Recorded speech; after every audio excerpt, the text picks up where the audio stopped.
नमस्कार, आपण पाहत आहात अदालत टाइम्स न्यूज। गांधी तीर्थ निसर्गाच्या सानिध्यात महात्मा गांधींच्या जीवनावरील जगातील पहिले मल्टीमीडिया म्युझियम आजच भेट द्या। गांधी तीर्थ, जैन हिल्स, जळगाव। अधिक माहितीसाठी www.gandhifoundation.net वर विजिट करा। नमस्कार, मी मनोज सपकाळे, अदालत टाइम्स जळगाव।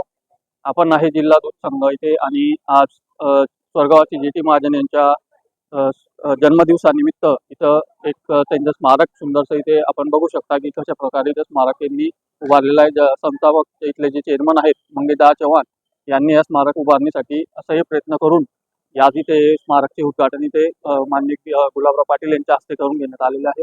मी मनोज सपकाळे, अदालत टाइम्स जळगाव। जळगाव जिल्हा दूध संघात कै जेटी महाजन यांच्या स्मारकाचे भावपूर्ण लोकार्पण, शेतकरी प्रशिक्षण केंद्र व सांडपाणी प्रक्रिया प्रकल्पाचेही उद्घाटन, शेतकरी हिताला केंद्रस्थानी ठेवून आधुनिक वाटचालीचा निर्धार। जळगाव प्रतिनिधी, ज्यांनी शेतकरी आणि दूध उत्पादकांच्या कष्टांना संघटित शक्ती दिली, हजारो कुटुंबांच्या आर्थिक जीवनाला आधार दिला आणि जळगाव जिल्हा दूध संघाची भक्कम पायाभरणी केली, त्या संस्थापक चेअरमन व माजी गृहराज्यमंत्री कै दादासाहेब जेटी महाजन यांच्या स्मृतींना गुरुवारी भावपूर्ण अभिवादन करण्यात आले। त्यांच्या कार्याची आणि विचारांची प्रेरणा पुढील पिढ्यांना मिळत राहावी या भावनेतून उभारण्यात आलेल्या त्यांच्या स्मारकाचे पालकमंत्री तथा पाणीपुरवठा व स्वच्छता मंत्री गुलाबराव पाटील यांच्या हस्ते भावपूर्ण लोकार्पण करण्यात आले। जळगाव जिल्हा सहकारी दूध उत्पादक संघाच्या प्रांगणात ऑगस्ट 13 रोजी झालेला हा सोहळा केवळ उद्घाटनाचा कार्यक्रम नव्हता, तर संस्थापकाच्या कार्याला कृतज्ञतेने केलेला सलाम आणि दूध संघाच्या भविष्यातील आधुनिक वाटचालीचा संकल्प सोहळा ठरला। यावेळी राज्याचे जलसंपदा मंत्री गिरीश महाजन यांच्या संकल्पनेतून साकारलेल्या स्मारकाचे लोकार्पण करण्यात आले। साहेबांचे कार्य म्हणजे हजारो शेतकरी कुटुंबांचा आधारवड।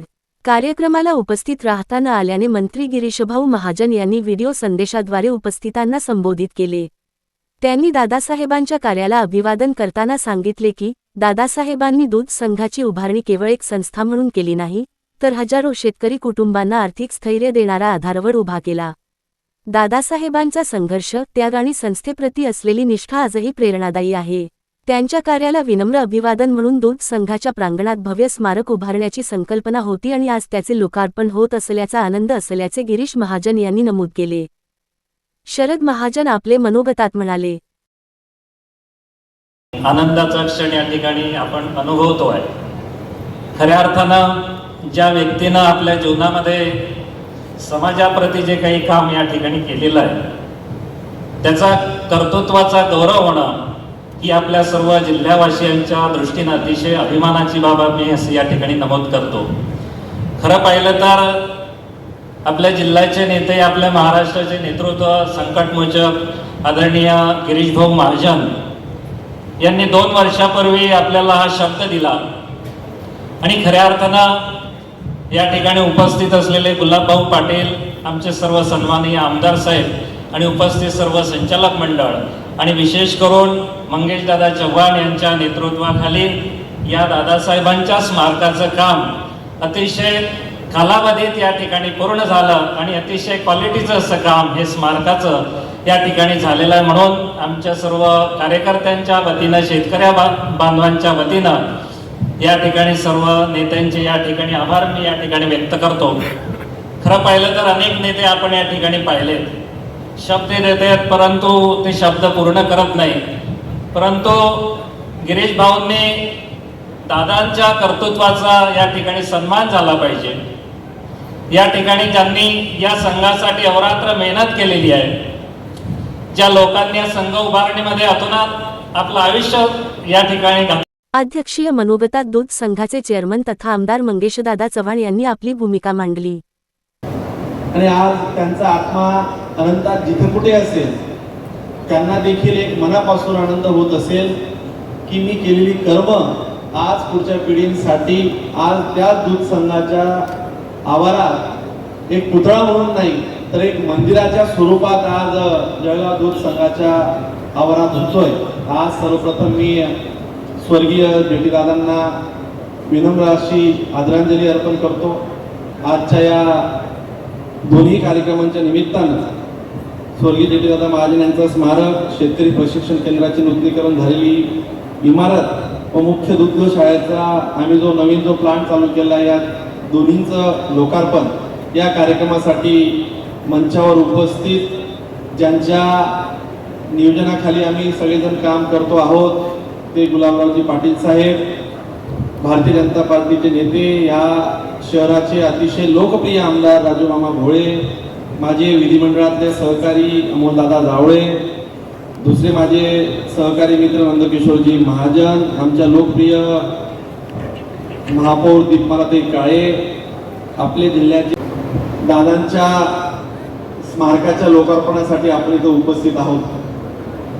खरं तर या गोष्टीचा मनापासून आनंद आहे की आपण अगोदरही काही मान्यवरांनी सांगितलं की जेटी दादांच्या कामाच्या संदर्भात मला असं वाटतं की अशी माणसं अलीकडच्या काळात फार दुर्मिळ, ज्याला आपण म्हणतो की शोधूनही आपल्याला सापडू शकणार नाही. आपण मला असं वाटतं की हा जेटी दादांचा जो स्मारक आज इथे केलाय, हा स्मारक म्हणजे त्यांच्या कार्याला खऱ्या अर्थाने आदरांजली वाहण्याचा हा आजचा कार्यक्रम आपण समजतो. आज त्यांचा खरं तर जन्मदिवसच आहे. त्यांच्या जाण्याने 25-26 वर्षानंतर देखील आज आपण त्यांच्या कार्याची आठवण ठेवतोय. मला असं वाटतं की ही धुरंधर जी मंडळी त्या जिल्ह्यात जी होऊन गेली, त्यांच्याकडनं खऱ्या अर्थाने शिकण्यासारखं होतं. त्यांच्याकडे शिक्षण होतं, दूरदृष्टी होती, नेतृत्व करण्याची धमक होती. या सगळ्या गोष्टी असताना देखील सहकारात वाहून घेऊन, म्हणजे अगदी मला आज सकाळी बरेचसे वडीलधारी मंडळी भेटली ज्यांनी जेटी दादांसोबत काम केलं. मला ते म्हटले की आम्ही इथं यायचो, त्यांच्यासोबत डबा खायचो. कोणी म्हटलं की मी जेटी दादांसोबत काही दिवस काम केलं, काही वर्ष काम केलं. आज ह्या सगळ्या लोकांनी ज्या कष्टातून हे युनिट उभं राहिलंय, आज इतक्या वर्षानंतर देखील आज सहकारातलं हे युनिट का राहिलं, तर त्या काळात ह्या लोकांनी माझ्या परिवाराचं युनिट वाढावं, याऐवजी सहकारात काही वाढलं पाहिजे हा मोठा विचार घेतला. म्हणून आज या सहकारातलं दूध संघ महाराष्ट्रातल्या पहिल्या 10 दूध संघांमधला आजचा दूध संघाचा आपण आज इथं काम करतोय. आज खरं तर स्वर्गीय जेटी दादांना मी कधीही पाहिलं नाही. संजय पवारजी, तुम्ही म्हटलात, मी बघा तुम्हाला सांगतो की ज्या लोकांकडे कर्तृत्व नसतं ती लोक जातीचा आधार घेतात. ज्या लोकांकडे कर्तृत्व असतं, काही करण्याची धमक असते, ते कधीही जातीचा आधार घेत नाही. आपल्या जिल्ह्यातली कितीतरी अशी मंडळी आहे. आपण गिरीश भाऊंना पाहतो, गुलाब भाऊंना पाहतो, सूर्यदादांना बघितलं. अलीकडच्या काळात आपण झालेले आमदार पाहिले, MLC निवडणुका पाहिली. लोक आजकाल जातीपातीच्या पलीकडेही विचार करतात आणि काम करणाऱ्या माणसाच्या पाठीमागे राहतात. मला असं वाटतं की त्यातलंच एक नेतृत्व आपण पाहिलं की स्वर्गीय जेटी दादांविषयी खरं तर मी जरी पाहिलं नसेल, परंतु त्यांचा बायोडाटा जर बघितला की त्यांनी किती वेळेस आमदार राहिले, त्यांनी कितीतरी संस्थांमध्ये 9वी पासूनचा प्रवास, तर अगदी गृह विभाग असेल, एक्साईज असेल, मंत्रिमंडळात त्यांनी उद्योग सांभाळलं, महसूल खातं सांभाळलं, प्रशासनाचं सांभाळलं, परिवहन सांभाळलं. इतकी सगळी मोठी जबाबदारी सांभाळून त्यांनी या भागाला एक मोठी चालना देऊन सहकार जिवंत ठेवला. खरं तर आमच्या सारख्या कार्यकर्त्यांसाठी हे शिकण्यासारखंच आहे की सामाजिक जीवनात काम करत असताना पद येतील, पद जातील. मला वाटतं की मी किती दिवस आमदार राहील, पुढची पिढी कोण मंगेश चव्हाण ओळखणार नाही की बाबा होता कोणी आमदार. परंतु या लोकांना काळ ओळखताय. आपली बसलेली बरीचशी तर मंडळी आहे. मला असं वाटतं की आपल्यापेक्षा लोक कामाला लक्षात ठेवतात. आपण काय काम करतो ते लोक कधीही विसरत नसतात. मी कायम वारंवार बऱ्याचदा सांगत असतो की काम करणाऱ्याला कधीही कुठला समाज विसरत नसतो. त्यातलंही जेटी दादा नेतृत्व राहिलं. महापौर तर आपण आता बघा, आपणही महापौर म्हणून आहात, सगळीच लोक काम करताय. आपल्या पदांना मर्यादा आहे, परंतु आपणच काम असं केलं पाहिजे की सगळ्या लोकांनी लक्षात ठेवलं पाहिजे की ही काम करणारी लोक आहेत. मला असं वाटतं की आज जर त्यांच्या जयंतीच्या निमित्तानं काही आदरांजली व्हायची असेल तर या ठिकाणाहून त्यांनी केलेली कामं त्या पद्धतीने आपण काही मार्गक्रमण करू शकतो का, त्यांनी आपल्या समोर जो मनभर विचार ठेवला त्यातलं कणभर तरी आचरणात आणू शकतो का, हीच खरी अर्थाने आज या स्मारकाची ही दादांसाठी आदरांजली ठरेल. पालकमंत्री गुलाबराव पाटील यांनी दादासाहेबांच्या कार्याचा गौरव करताना सांगितले की आदरणीय जेटी दादा महोदय यांना मी आदरांजली अर्पण करतो. खरं म्हणायला मी विद्यार्थी दशेमध्ये असताना मला आठवतं की ज्यावेळेस जेटी दादा हे आमदार होते, मंत्री होते, त्यावेळेस आम्ही शिवसेनेचं काम करायचो आणि आमच्या थडीवरचे रामभाऊंना असतील, मंगलांना असतील, डेकूदादा असतील, हे त्यांचे अगदी परिचय आहे. दादांचं राहणीमान म्हणजे साधं धोतर, पंचा, शर्ट आणि डोक्यावरची टोपी आणि त्यांच्याकडे पाहिल्यानंतर एक शेतकरी आला अशा पद्धतीने चित्र त्यांच्या चेहऱ्यावरून आणि राणीवरून जातात. तसं पाहिलं तर ते उच्च शिक्षित होते, पण त्यांची नाळ ही शेतीशी होती आणि शेतीबरोबर त्यांच्या हे लक्षात आलं होतं की शेतीला जर आपल्याला शेतकऱ्याला जर मोठं करायचं असेल तर या जिल्ह्यामध्ये त्याला पूरक असे व्यवसाय आणावे लागतील. म्हणून त्यांनी दूध उत्पादक संघ असेल, शेतकी संघ असेल किंवा सहकारी साखर कारखाना असेल अशा सारख्या संस्था ह्याचा आणल्यास, पण त्याचबरोबर शिक्षण व्यवस्थेकरता सुद्धा त्यांनी त्या परिसरामध्ये शिक्षण व्यवस्थेचं मोठ्या प्रमाणामध्ये संस्थेचं जाळं उभं. हे सर्वसाधारण त्या काळात काँग्रेसच्या काळात हे काम करणारे कार्यकर्ते आणि त्यावेळेस काँग्रेसच्या काळामध्ये जरी सहकारी संस्था होत्या तर ह्या लोकांनी मोठ्या केल्या. विरोधाचा भाग सोडा, मुरलीधरांना काँग्रेसचे होते, बरोबर आहे. पण मग काय सांगायचे ते काँग्रेसच्या सभेत पुढचा आमदार कोण होईल, गुलाबराव पाटील का सांगायचे, तर मी तर शिवसेनेचं होतो.